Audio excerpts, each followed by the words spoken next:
পুরাকালে ভারতবর্ষে ছিলেন এক মহান তপস্বী ঋষি কর্দম।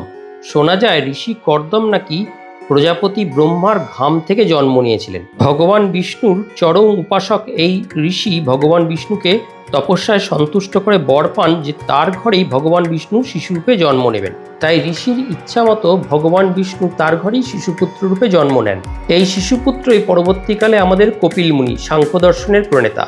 আর ঠিক এই সময় আর্যাবত্যে রাজত্ব করছেন ভগবান রামের পূর্বপুরুষ রাজা সগর।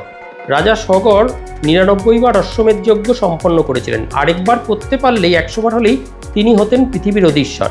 এই ক্ষমতা একমাত্র ছিল দেবরাজ ইন্দ্রের। এই কাজে বাধা দেওয়ার জন্য দেবরাজ ইন্দ্র সগর রাজার অশ্বমেধের ঘোড়া চুরি করে লুকিয়ে রাখেন কপিল মুনির আশ্রমে। সগর রাজার ৬০,০০০ ছেলে যজ্ঞের ঘোড়া খুঁজতে চলে যান কপিল মুনির আশ্রমে। সেখানে মুনির রোশানলে কোপে পড়ে সগর রাজার ৬০,০০০ ছেলে বশীভূত। সগর রাজার বংশধরেরা এই ছেলেদের বাঁচাতে ব্রহ্মা ও বিষ্ণুর উপাসনা আরম্ভ করেন এবং জানতে পারেন স্বর্গ থেকে মা গঙ্গাকে আনতে পারলে এই সমস্যার সমাধান হবে। কিন্তু স্বর্গ থেকে খরস্রোতা মা গঙ্গাকে কিভাবে আনা হবে?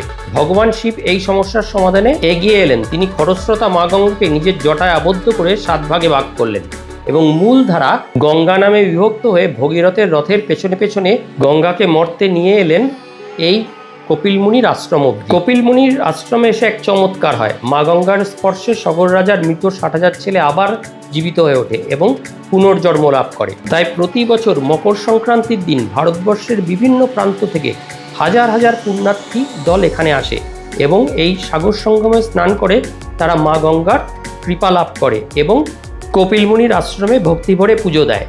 মকর সংক্রান্তির দিন সাগর সঙ্গমে তিল ধারণের জায়গা থাকে না এবং সমস্ত জায়গাটি পুণ্যভূমিতে পরিণত হয়।